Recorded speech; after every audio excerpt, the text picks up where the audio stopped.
Olá, paz do Senhor, Pastor Fabiano na área, PC. Mas, Senhor amados, boa noite, bom dia, boa tarde. Hoje é sábado, estamos aqui gravando mais um devocional. Amém. Amém. E hoje foi um dia bem puxado. Pela manhã nós estivemos na loja trabalhando e o PC, com mais alguns irmãos, estava lá, ó, ralando, né, Nossa, PC? Jesus é bom.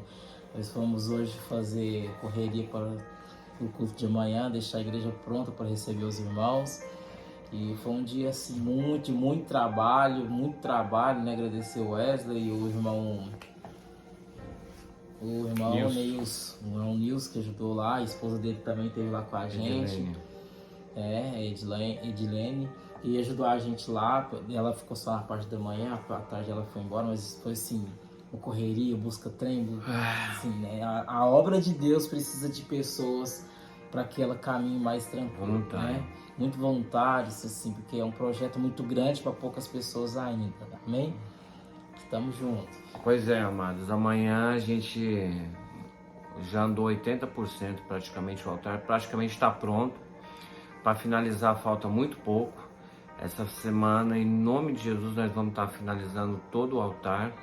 O equipamento do som já está todo preparado para amanhã. Em nome de Jesus, e na semana que vem nós vamos estar com a nossa igreja toda pintada. Em nome de E Jesus. muito feliz com Jesus, né? Nós só temos a agradecer tudo que o Pai tem cuidado de nós. Cada um tem a sua importância no reino. Um oferta a sua casa para fazer o alimento, o outro oferta um carro para levar esses alimentos, o outro tem contato com um amigo da casa de material de construção, consegue um saco de cimento, consegue os caibros que a gente precisou usar lá no altar, o outro consegue um desconto. E a igreja, a obra vai, vai caminhando nessa forma, né? É Só impressionante Jesus. o envolvimento dos irmãos. Nós começamos a fazer o altar hoje de manhã, a gente tinha um centavo. 10 horas da manhã a gente tinha metade do altar lá na porta da igreja. Impressionante. E faltava uma peça e o irmão chegou e falou, não, peraí que eu vou ligar ali já.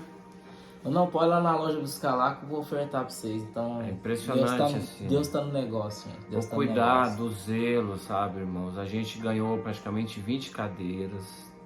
Nós estamos falando isso, amados, porque é um testemunho do que Cristo tem feito no nosso meio.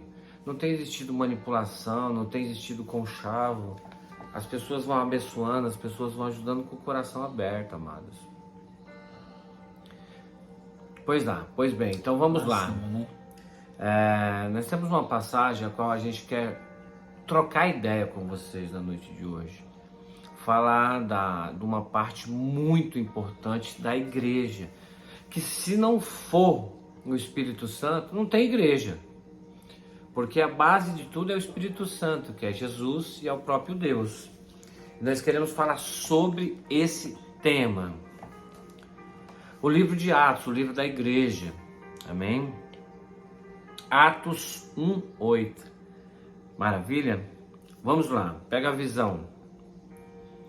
Mas receberão poder quando o Espírito Santo descer sobre vocês e serão minhas testemunhas em Jerusalém, em toda a Judéia e Samaria, até os confins da terra. Amém, PC? Esse texto aí é onde assim, né, a manifestação do Espírito Santo existiu naquele lugar e as pessoas deviam compartilhar essa manifestação, né? E eu vejo assim que a gente recebe tanto de Deus e segura pra gente.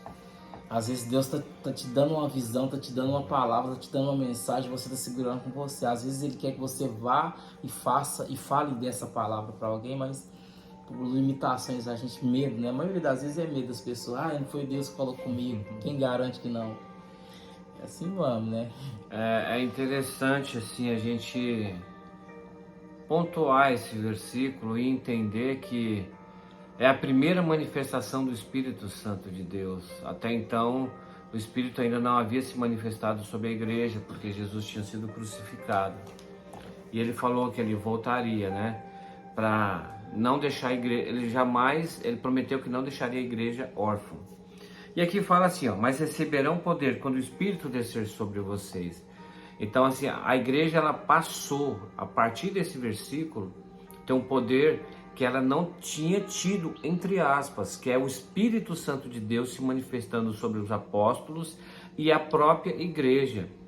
E a pergunta que eu quero fazer sobre essa primeira parte do versículo, para que nós recebemos o Espírito Santo de Deus? Para que nós adquirimos esse poder vindo da parte de Jesus? Porque ele resolveu se dividir na humanidade para que nós não ficássemos órfãos, não tivéssemos uma série de sequelas, em outras palavras. Então, a pergunta é, para que a gente tem ambição, no sentido de ambição positiva, ambição boa, em buscar a presença do Espírito Santo, em receber o Espírito Santo, se uma vez que a gente recebe e não compartilha, como o PC falou, não divide, não fala, tem dúvida se o Espírito Santo pediu para que a gente fosse até determinada pessoa e orasse, manifestasse. E a igreja tem que entender, né, que assim, é um propósito de Deus na vida da gente. A gente às vezes está preocupado tanto em dons espirituais, estamos esquecendo dos dons que a gente tem que dividir para o mundo, né? Então, os frutos do Espírito, não é só os dons espirituais que são importantes. Claro, é muito bom a igreja avivada, todo mundo orando em línguas, todo mundo manifestando o Espírito Santo. Porém, a gente tem que também compartilhar dos frutos do Espírito Santo. Então, é uma coisa assim, não tem nada a ver uma coisa com a outra. Claro que tem, porque se está ali na Bíblia explicando que os dons são importantes, porém a gente tem que entender aonde a gente tem que ir com esses dons que são manifestados através do Espírito Santo na vida da gente. Amém? Receberão poder quando o Espírito descer sobre vocês. É o momento mais impactante da igreja, quando o Senhor nos toma e nós entregamos tudo que nós temos e confiamos naquele que nos chamou. E a partir daí, o que nós devemos fazer quando nós encontramos o Senhor Jesus, quando nós temos a intimidade, uma entrega genuína? O que nós devemos fazer? O que a Bíblia fala? Olha só. E serão minhas testemunhas. Para que serve uma testemunha? Então, assim, a testemunha fala daquilo que ela viu, daquilo que ela presencia, daquilo que ela presenciou. Então, assim, o que o Senhor está falando? Quando a gente recebe o poder do Espírito Santo, nós temos que fazer o quê? Aquilo que o PC falou, compartilhar. Compartilhar a intimidade, as palavras, a manifestação, a unção, a autoridade que foi dada a nós. Nós temos que compartilhar e não simplesmente reter para nós.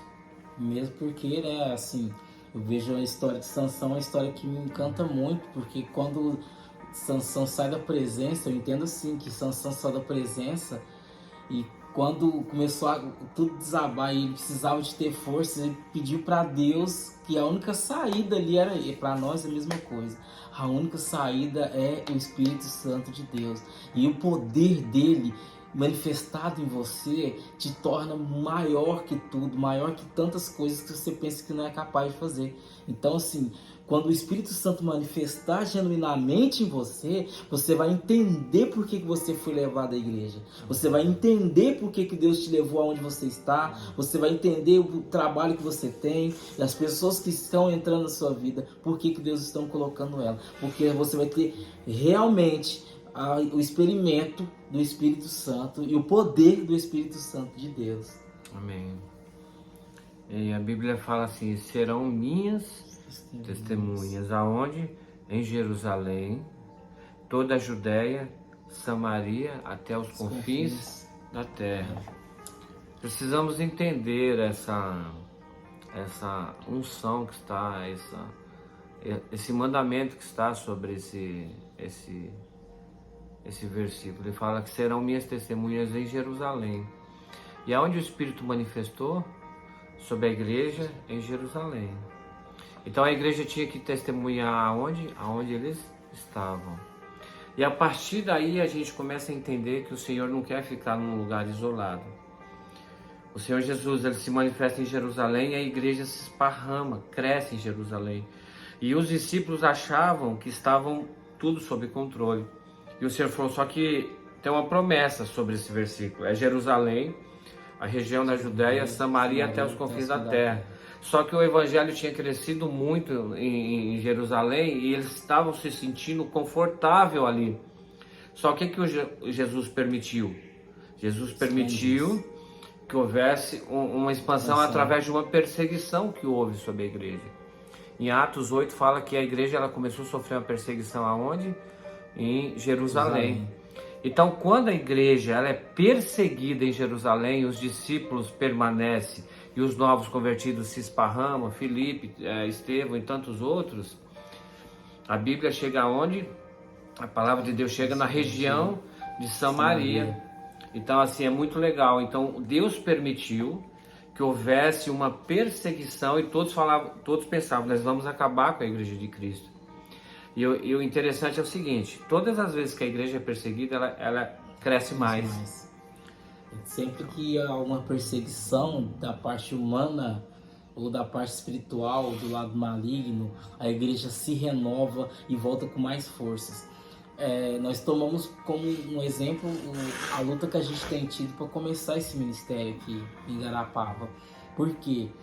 Porque é um projeto grande que vai alcançar pessoas não só aqui dentro dessa cidade, porque outros lugares vão ver o que vai acontecer aqui e vão, poxa, a gente tem que tentar trazer esse trabalho para a gente conhecer isso na nossa cidade. Então, isso é uma expansão do reino. Assim, a gente não está indo levar o nome da igreja, a gente está indo para levar o nome da palavra de Deus, nós estamos indo para levar o trabalho da obra, não o trabalho do Fabiano, o trabalho do PC, é o trabalho da obra de Deus. Então, assim, é uma expansão. A coisa não pode ficar só presa no lugar, porque quando é bom divulgar para o mundo, para a gente não, para as pessoas verem, ó, esse pessoal não é assim, nós não vamos perseguir eles, porque nós sabemos o caminho e a toada que eles levam. Então, funciona mais ou menos isso. E a promessa de Deus ela se cumpre, né? Porque a Bíblia fala que o evangelho aconteceria em Jerusalém, a manifestação. E aconteceu uma grande manifestação. A gente vê em Atos 2, quando vem o vento impetuoso chamado Ruach, vem sobre aquelas pessoas que estavam ali na festa de Pentecostes. E aquele vento vem e tinha pessoas de várias regiões vizinhas e tantos outros idiomas ali. E a Bíblia fala que foi a primeira vez que o Espírito Santo se manifesta e há uma única língua, que era a presença do Espírito Santo se manifestando. Eles falavam em língua e todos entendiam o que estava acontecendo. Então isso assim, é muito legal, porque ao receber o Espírito Santo a gente precisa saber que tem pessoas que precisam receber. E aí Jesus vai te mostrando. Às vezes pode ser dentro da sua casa, que é Jerusalém, pode ser no seu bairro, que é a Samaria, pode ser até os confins da terra, onde a palavra ainda não chegou, e Jesus vai te levar e vai te capacitar. Então assim, Jerusalém, nossa casa, né? Aí o que ele fala depois de Jerusalém? Judéia, sua cidade, sua rua, seu bairro. Depois ele fala Samaria, outros lugares. Então o evangelho chegou na cidade de Garapava. Por que chegou na cidade de Garapava o evangelho? Porque lá atrás os nossos pais na fé que receberam o Espírito Santo em Jerusalém se esparramaram. E ao se esparramar chegou em Garapava. Mas ainda vai chegar nos confins da terra. O que é isso? Onde o evangelho não chegou. Então precisa de quê? De homens temente a Deus, que conheça o amor de Jesus e que reconheça que somente Ele é o único e suficiente Salvador. Então a gente precisa compartilhar essa palavra que traz vida, traz paz, traz segurança, traz discernimento, uma mente genuína, para que a gente possa andar como igreja juntos. Amém, amados? Amém. Assim nós vamos aqui, né, entendendo mais uma vez que o Espírito Santo é importante não somente dentro da igreja, mas que a manifestação dele ocorra fora da igreja. Porque a gente quer pular na igreja, a gente quer gritar na igreja, mas fora de lá a gente não tem uma transparência cristã que as pessoas possam ver na gente. Esse Espírito Santo, só de te olhar e falar assim, cara, você é diferente, mas é porque você tem o Espírito Santo de Deus. Amém? Amém. Nós vamos orar e Que Deus traga refrigério sobre a sua mente, que o Espírito Santo possa te visitar hoje, tirar todas as suas dúvidas. Vou estar orando. Amém. Senhor Deus, na noite de hoje, meu Amém, Pai, Jesus. nessa manhã, nessa tarde, meu Pai, desse sábado, nós queremos aqui experimentar, meu Pai, as boas novas do Senhor. Nós queremos realmente ter um contato, meu Pai, ser o templo onde o Senhor se agrada de estar, meu Deus. Amém, Jesus. E que o Espírito Santo tenha liberdade de fazer o que deve ser feito, Deus. Colocar a nossa alma no lugar e o Espírito Santo estar no controle, meu Pai, da nossa mente, do nosso coração. E que nós possamos ter uma palavra, meu Pai, que venha preencher, uma palavra que venha saciar a sua sede, trazer uma lucidez sobre a sua família, Amém, Pai, sobre o seu coração, Deus. Que aonde a nossa palavra não chegar, que o Espírito Santo de Deus chegue. Amém, Pai. Gere um alimento genuíno, um alimento sólido, que venha crescer, meu Pai. E repreendemos todo devorador, migrador, gafanhoto contra a sua família, contra você, Deus. Repreendemos, meu Pai, toda depressão, todo ódio, todo maligno, meu Pai, que tem tentado amarrar essa geração. Amém, Jesus. Deus abençoe. Amém. E amanhã, às 18 horas, nós temos o culto da família, né, PC? E amanhã nós vamos estar na igreja a partir das 18 horas, esperamos vocês lá. Vai ser um tempo precioso, o Espírito Santo essa semana fez coisas que se amanhã nós vamos ver resultado disso. E nós estamos aguardando você e sua família lá para a gente fazer uma oração para a sua família, para a gente orar pelos seus filhos, pais, avós, tios, mãe. E assim aguardamos vocês na igreja amanhã para a gente fazer essa oração e receber vocês em nome de Jesus. Ministério Mova-se em ação. É isso aí, Igreja em Movimento. Amém. Amém. Deus abençoe, amados. Aleluia. Fica na paz. Paz.